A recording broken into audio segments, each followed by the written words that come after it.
Now Benedict is totally smitten with me. Ah, it's a crime to be this beautiful. You're kidding, right? Didn't you notice? He's mine now. If Benedict falls for this woman, everything I've built up will be for nothing. Does Benedict really know what he's doing? Or even understand what's happening? My world goes dark. My name is Elise. I'm a 45-year-old woman teaching yoga in the suburbs of Boston. When people hear yoga instructor, they might picture someone refined, but that's usually the younger female instructors. To be honest, nearing 50, I'm not exactly a hot commodity, so my life depends on Benedict's income. My husband Benedict is older than me, 48 years old. At 48, most people worry about health checkups, especially metabolic syndrome. But not Benedict. He's fit and youthful, something I'm proud of.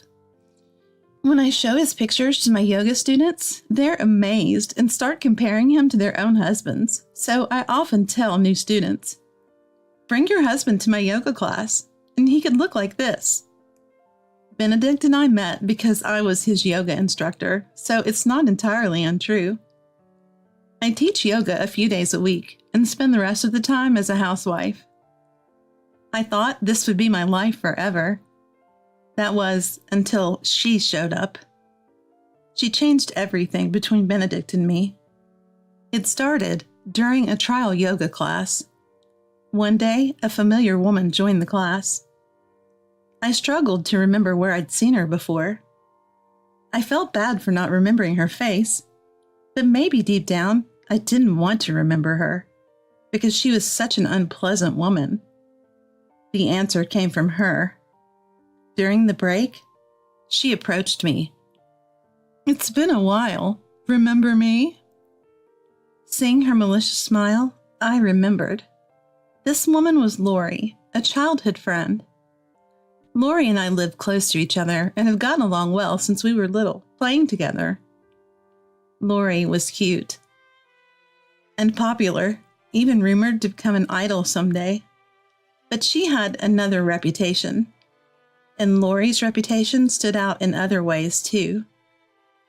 She took things that didn't belong to her, from erasers and umbrellas to dolls, and as we grew older, even someone's boyfriend. Men adored her, but women couldn't stand her. And let's be honest, I was one of those women. We've known each other's families since we were kids, and I was often the victim of her thievery. And now, she's right in front of me. We lost touch after her family moved away during elementary school. How did she even find me? Keeping my professional smile, I responded, Lori, it's been ages. Of course I remember you. I moved back to town, saw your face on a yoga poster, and thought it looked familiar. But it seems anyone can be a yoga instructor, even you, so I could probably do it too. She hasn't changed a bit. Hearing her words, I knew immediately, and decided not to mention Benedict in my usual class introduction today. Having my life partner stolen at this age is no joke, and if anyone could do it, it's Lori. After the trial class, I got up and ended up having a late lunch with her. As soon as we sat down, she started bragging about how many men were after her, how she got scouted by a famous talent agency. I couldn't tell if she was lying or not, but she kept talking. She seemed to want to show off her current life. Living on the top floor of a high-rise isn't that great. The elevator ride is long, and the people on the lower floors are snarky. But the worst part is my husband, Joshua. He's an attorney, so the money's good, but he's fat. Thanks to him, I can be a housewife, but it's hard. You couldn't handle it, still teaching yoga at your age? Her face was soaked in smugness. I bet she stole Joshua from someone else, too. I just listened, hoping she'd get bored if I didn't react. I thought that Lori would get bored if she knew I wasn't particularly responsive. Did you get married? Really? What's your husband like? As plain and unimpressive as you? Her words made my blood boil. I felt like she was negating my happy, precious life. And I wanted to see her reaction when she saw Benedict. My husband is 48, but doesn't look it. My students often ask if he's in his 20s. He works for a foreign financial institution, so he makes a decent income. I showed her a picture of Benedict. For a moment, I felt a small victory over Lori, but it was short-lived. Wow, I think I like him. I messed up. That was her signal that she'd found her next target. My momentary feeling of superiority vanished, leaving only regret. But it's okay. She doesn't know where I live or how to contact me. If I keep quiet, everything will be fine. Holding back my rising anxiety, I continued to make small talk with Lori. But behind the casual chatter, there was an unspoken battle. Lori was trying to dig up more about Benedict, and I was dodging her questions. I managed to end the conversation without giving anything away. I felt relieved and went home, but Lori started showing up at my yoga classes more frequently, probing for information. I dodged her questions and eventually started avoiding conversations with her altogether. Maybe she sensed my attitude because one day she suddenly stopped coming to yoga class. Yes, she's finally given up. We might have been young once, but now we're both in our 40s. Things can't always go your way at this age. Serves you right. I felt like I had finally won and did a little fist pump. But the real winner was Lori, because she had already gotten close to Benedict. For a while, life returned to normal. I taught yoga and supported Benedict by taking care of the house. It was so peaceful that I completely forgot about Lori. In hindsight, it was the calm before the storm. While I was enjoying my peaceful days, I noticed that Benedict's behavior had started to change. Sorry, I won't need lunch for a while. I have plans with a client. Or, I'll be late from work, so go ahead and eat dinner without me. Actually, don't make dinner for me. I'll eat out. He used to prioritize home over work. But if it's for work, I can't complain. If Benedict works hard, it might lead to better opportunities for him. So I had no choice but to support him. Around the same time, I started teaching a new evening yoga class, so I didn't have time to think too much about it. So I took Benedict at his word. I was naive to think that both of us getting busier was a good thing. Now that I think about it, I was really stupid. Then one day, Lori showed up in my yoga class again. During the class, she kept giving me this smug look. It's the face I hate the most. After the class, while I was cleaning up, Lori approached me. She said to me with a relaxed smile and a mocking smile, with a mocking tone and a confident smile, she said, "Your husband is really something. He has such elegant table manners, and his dimples when he smiles are so cute. Oh, did you know? He has an interesting beauty mark on his back." That's when it hit me. She hadn't given up on Benedict. She had already gotten close to him. The elegant table manners and the dimples when he smiles meant they had shared meals. Could it be why Benedict stopped taking lunch from me? But more importantly, the interesting beauty mark on his back? If I connect that with Benedict coming home late and smelling like a different soap, the answer is clear. She's already slept with him multiple times. I was horrified. What are you even talking about? I never introduced you to Benedict. How did you even meet him? Are you dumb? Even if you don't tell me, I can easily find out from other students in the class. You're so naive. I just had to stake out your house for a few days after asking around. And I found out all about your husband, especially since you've been showing off pictures of Benedict. Now he's smitten with me. It's a curse to be this beautiful. You're lying. Didn't you notice? Benedict is mine now. If Lori takes Benedict from me, everything we've built together will be for nothing. Does Benedict even know what's happening? Is he okay with this? My world went dark. Thinking about the days that might be lost and about Benedict. Lori left, laughing so hard she was practically holding her stomach. I was left alone in the class. Calm down. First, I need to talk to Benedict. Maybe it's just Lori's delusion. Above all, I wanted to confirm how Benedict really felt. What will happen to what we've built together? And what do you think of me now? When I confronted Benedict after he came home, he bluntly said, "Sorry, everything Lori said is true. I might have done you wrong, but you're not innocent either. Your cooking is bland, and you never compliment me when I come home from work. You're always ordering me around, telling me to exercise and use this lotion. Lori, on the other hand, is kind. She always says I'm wonderful, and her cooking is delicious." Wait, the seasoning and the exercise? It's all for you? And what about our promises? You said back then. Benedict cut me off and yelled, "Shut up. It's all your fault. You're always bossing me around. I don't need a woman like you anymore." We're married. Can't we talk this out? I have reasons for asking you to. Enough. I'm going to Lori's house tonight. She's kind and doesn't boss me around like you do. With that, Benedict left the house. I was left alone, sighing. I never thought Benedict would feel that way.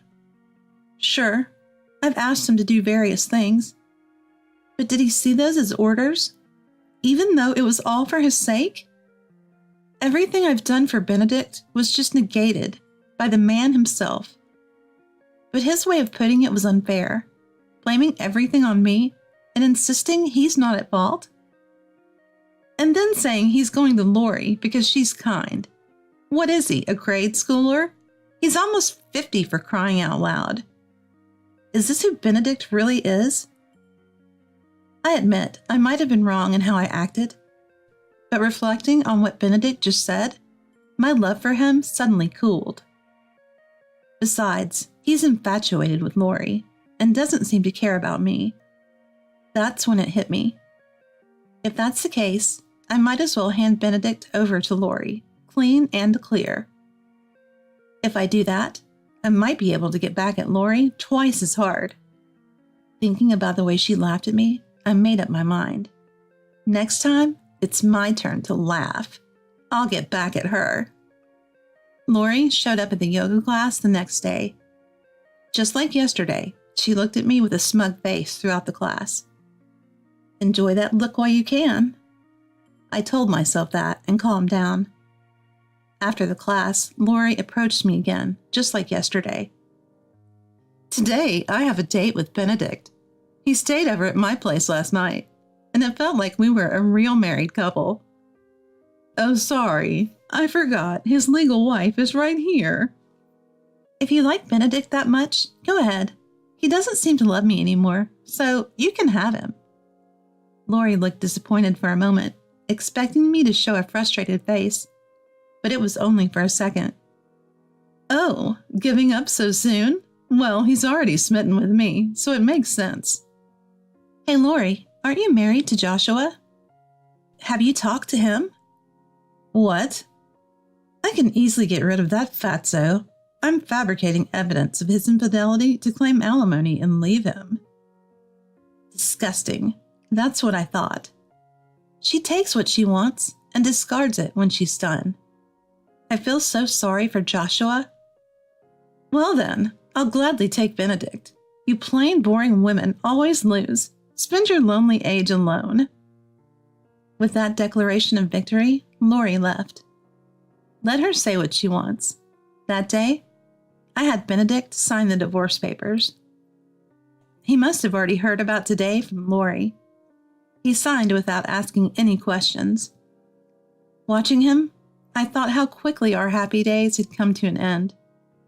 But I don't want to have regrets.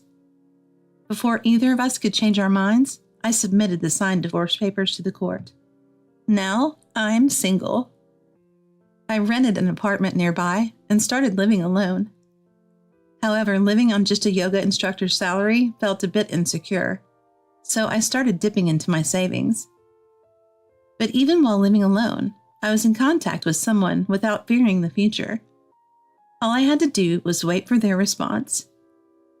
A few months later, Lori came back to the yoga class. This time, she waited until after the class. She came up to me and suddenly started crying. "What's wrong with that man? He was so wonderful at first, but as soon as we got remarried, he started gaining weight and his skin got bad. Now he's just a regular fat old man, and his salary is low. I had high hopes because he said he worked for a famous financial institution. What's going on?" Here it comes. This is what I've been waiting for. Holding back a smirk, I calmly responded to Lori. "Don't worry, listen carefully. The reason he was slim and handsome was all due to my meal planning and exercise guidance. Now that he's left me, you've been spoiling him, so he's just reverted to his natural state. That's the real Benedict. And about the foreign financial institutions, it's actually a subsidiary of a related company of foreign financial institutions. I just exaggerated a bit. Yes, I had been managing Benedict's meals since before we married. I even packed him a balanced lunch every day. I also made sure he ate dinner at home, so I had complete control over his diet. I encouraged him to exercise and even got him to use men's lotion for his skin. All these efforts had helped him maintain a youthful appearance, even in his 40s.